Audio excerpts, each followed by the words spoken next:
हुकूमत आज भी IMF के मुआहदे को पटड़ी पर लाने और नए जायजे की तकमील के लिए कोशिशें कर रही है। दोस्त ममालिक के बाद बरतानिया और अमरीका से भी इस बारे में मदद तलब कर ली गई है। हुकूमत मईशत को दरपेश चैलेंजेस से निपटने के लिए दूसरे तरीके और प्लान बी भी तश्कील दे रही है, जिसके जरिए कोशिश होगी कि अगर IMF को राजी ना भी किया जा सका तो इन मंसूबों के तहत माली खुदमुख्तारी हासिल की जा सके। नून लीग की जानिब से इसहाक डार को मुश्किल माली हालात के दौरान बड़े खिलाड़ी के तौर पर मैदान में उतारा गया, लेकिन उनकी इब्तदाई कारकर्दगी से नाकामी वाज़ेह झलक रही है।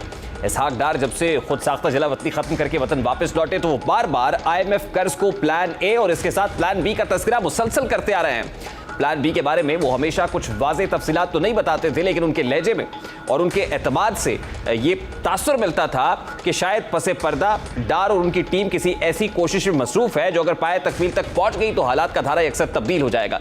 इसलिए शहबाज शरीफ हो या मरियम नवाज, उन्होंने मुश्किल हालात में भी इसहाक डार की न सिर्फ हिमायत की बल्कि उनकी मुखालिफत करने वालों को भी जबरदस्त शटअप कॉल दी। कल के स्पेशल इन्वेस्टमेंट फैसिलिटेशन काउंसिल के क़याम और इसके अगराज़ व मकासद देखकर वाज़ेह होता है कि शायद इसहाक डार जिस प्लान बी की बात कर रहे थे ये वही प्लान है।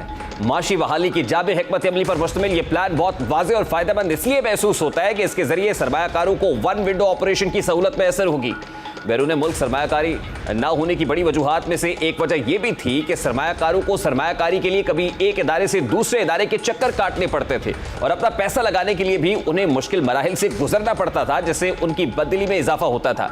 स्पेशल इन्वेस्टमेंट फैसिलिटेशन काउंसिल के नाम से बनाई गई इस खुसूसी कमेटी का मकसद दिफा, ज़राअत, मादनियात, IT और तवानाई के शोबों में गल्फ कोऑपरेशन काउंसिल यानी खलीजी ममालिक से सरमायाकारी के अमल को बेहतर बनाना है। ये मंसूबे एक ऐसे वक्त में सामने आए हैं जब पाकिस्तान शदीद माशी बहरान का सामना कर रहा है और IMF प्रोग्राम की बहाली के मादूम होते इम्कानात की वजह से मुल्क के दिवालिया होने के खदशात बढ़ रहे हैं, जबकि दूसरी जानिब मुल्क में सियासी बहरान भी थमने का नाम नहीं ले रहा। वज़ीर आज़म ने इस काउंसिल के तहत 3 मुख्तलिफ कमेटियां भी तश्कील दे दी है, जिनमें अवलीन एपेक्स कमेटी की सरबराही शहबाज शरीफ खुद करेंगे, जबकि army chief general Asim Munir को खुसूसी दावत पर इसका हिस्सा बनाया गया है। एपेक्स कमेटी के बाद एग्जीक्यूटिव कमेटी बनाई गई है, जिसमें वफाकी वज़रा बराए दिफा, IT, तवानाई के अलावा वज़राए मुमलिकत बराए पेट्रोलियम और उमूर ख़जाना शामिल होंगे। इनके अलावा सूबाई वज़रा बराए ज़राअत, मादनियात, IT, तवानाई, उमूर ख़जाना, मनसूबाबंदी और तमाम चीफ सेक्रेटरीज भी इस कमेटी का हिस्सा होंगे। तीसरी सतह पर एक अमल दरामद कमेटी तश्कील दी गई है, जिसमें पाकिस्तान फौज के एक डायरेक्टर जनरल, वज़ीर आज़म के एक मुआविन खुसूसी और काउंसिल के सेक्रेटरी जो 21वें ग्रेड के अफसर होंगे वो शामिल होंगे। इकनॉमिक रिवाइवल प्लान का ये नुक्ता एक हुकूमत और इज्तिमाई हुकूमत के तसव्वुर को फ़रोग़ देता है। सरमायाकारी और कारोबारी सरगर्मियों में हायल तमाम रुकावटें इससे दूर की जाना इंतहाई अहम है। इसके अलावा इस प्लान का मुकम्मल टाइम फ्रेम 2035 तक है, जब 2030 तक इस प्लान का आना और इसमें बयान किए गए खदोखाल ही वो काफ़ी अहम चीज़ें सुना रहे हैं। इसमें इसहाक डार की जानिब से प्लान बी के बारे में बात करने के साथ वज़ीर आज़म शहबाज शरीफ का अपोजिशन में होने के अलावा हुकूमत में आने के बाद भी बार बार मिसाके मईशत की बात करना, कौमी माशी पॉलिसी बनाने पर जोर देना, मुल्क को तरक्की की राह पर डालने के लिए चंद चीज़ों पर करने के बारे में जोर देना, ये सब बयानात इसी प्लान की तरफ ही इशारा करते हैं जो कल अनाउंस किया गया है। शहबाज शरीफ इस बारे में पहले क्या कहते रहे, खासतौर पे जो इज्तिमाई हुकूमत का तस्वुर है और चार्टर ऑफ इकॉनमी है, जब ये शहबाज शरीफ साहब अपोजिशन लीडर थे उस वक्त भी बात करते रहे और वज़ीर आज़म बनने के बाद भी कुछ ऐसी ही बातें सुनने को मिली। इज्तिमाई हुकूमत के नजरिए को फरोग देना, 5 बरस में इस मंसूबे से $70 बिलियन की बरामदात और 2035 तक पाकिस्तान को $1 ट्रिलियन की मईशत बनाना, ये नकात इस तरफ इशारा करते हैं कि मजबूत हलकों में कहीं ना कहीं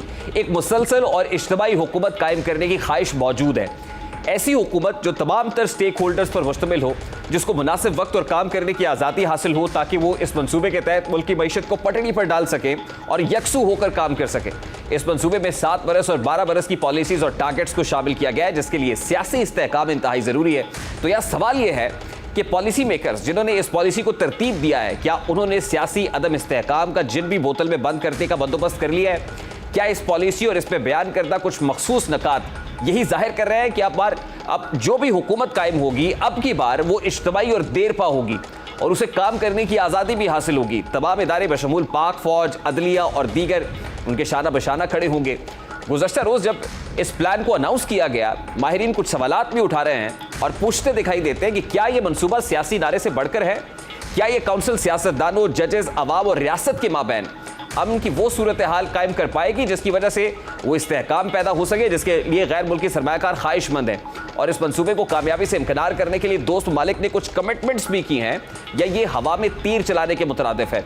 माहिरीन के सवालों और एतराज़ात का जवाब देते हुए वफाकी वज़ीर बराए पेट्रोलियम मुसद्दिक मलिक गुज़श्ता रोज़ थे कि इस काउंसिल की तश्कील से पहले ही चंद ममालिक पाकिस्तान में 20 से 25 अरब डॉलर्स की खतीर सरमायाकारी का वादा कर चुके हैं।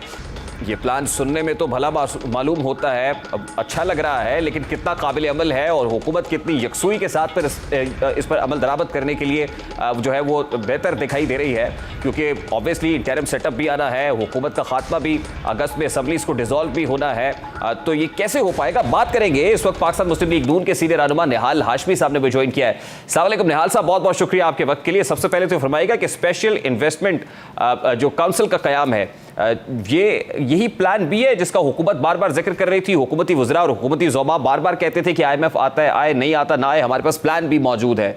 Is it that plan B? वालेकुम अस्सलाम और बिस्मिल्लाहिर्रहमानिर्रहीम।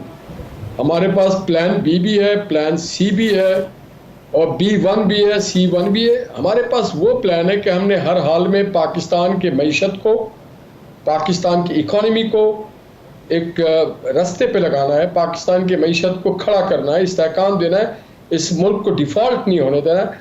और यकीनन उसमें आपने ये भी देखा होगा, आपने बहुत अच्छा सवाल किया कि बड़े कलील मुद्दत में हमने एक प्लान बी और सी भी बना लिया, जिसमें वन विंडो ऑपरेशन है, जिसमें हमने कहा है कि आने वाले दिनों में कहाँ से कितनी इन्वेस्टमेंट आएगी, कौन कौन लोग हमारे साथ प्लेज कर रहे हैं, किस किस शोबे में आएगी, क्या क्या यहाँ पे सर्विस सेक्टर में क्या आएगी, इंडस्ट्रियल सेक्टर में क्या आएगी।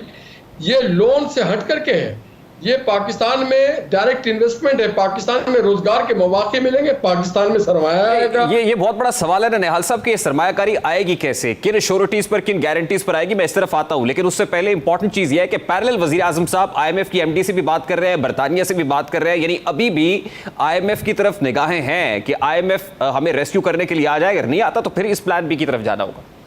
नहीं, हम हर से बात करते हैं, किसी से हमें कभी दरवाजे बंद नहीं किया। IMF एक हकीकत है, जिस तरह IMF एक हकीकत है, इसी तरह से फॉरेन इन्वेस्टमेंट भी एक हकीकत है, इसी तरह से इस रीजन के खित्ते के ममालिक भी एक हकीकत है।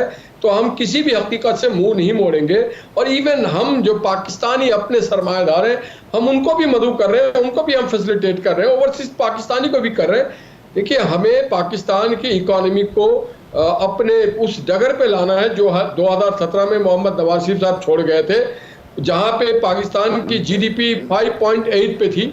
उसके लिहाज से हम जो भी इक़दाम होगा वो हम जरूर करेंगे। देखिए निहाल साहब, आपने कहा कि ओवरसीज पाकिस्तानीज इन्वेस्ट करें और उसके बाद फॉरेन डायरेक्ट इन्वेस्टमेंट की बात कर रहे हैं। जहां तक ओवरसीज पाकिस्तानीज के इन्वेस्ट करने की बात है, तो रिसेंटली रोशन डिजिटल अकाउंट से किस तरह लोगों ने पैसे निकाले वो आपने देखा। फिर जो फॉरेन डायरेक्ट इन्वेस्टमेंट है वो इस बेसिस पर आती है कि मुल्क में जो पॉलिटिकल स्टेबिलिटी है वो भी हो, मुल्क में कोई डिफॉल्ट के दहाने पर ना हो, बल्कि कुछ गारंटीज उन्हें चाहिए होती हैं। फिर IMF की एक गारंटी भी बहुत बड़ी चीज थी कि दोस्त ममालिक हमें पैसे नहीं दे रहे थे। तो जब तक ये नहीं होगा तब तक फॉरेन डायरेक्ट इन्वेस्टमेंट कैसे आ जाएगी, तब तक ओवरसीज पाकिस्तानी का एतमाद मुल्क पर कैसे बहाल हो जाएगा? आपके सवाल में दो जवाब है। नंबर 1 जवाब यह है कि वो सारे लोग जिन्होंने IMF को खतूत लिखे, जिन्होंने इंटरनेशनल मुख्तलिफ इदारों को खतूत लिखे, दीगर ममालिक को खतूत लिखे कि पाकिस्तान में इन्वेस्टमेंट ना किया जाए और जो IMF के मुआहदे हैं उसको ऑनर ना किया जाए, जिन्होंने ओवरसीज पाकिस्तानी को तरगीब दिया कि पाकिस्तान में एक सिविल वॉर शुरू हो चुकी, पाकिस्तान के लिए बाइकआउट किया जाए, सिविल नाफरमानी की तहरीक चलाई जाए। एक फैक्टर वो है जो एक तरफ हम इसको अगर बना रहे तो दूसरे तरफ वो उसको तोड़ने पे लगे। दूसरा जो फैक्टर है वो फैक्टर ये है कि मोहम्मद नवाज शरीफ और PMLN का नाम ही काफ़ी है, इस बात की गारंटी करता है। 2008 के बाद 2013 तक जो मईशत का हाल थे और 2013 में आके जिस तरह से उसको टेक ऑफ किया गया है और जिस तरह के मुल्क का इंफ्रास्ट्रक्चर को डेवलप किया गया है, जिस तरह से CPEC इस मुल्क में है, तो हम खुद एक गारंटी के सैंपल हैं।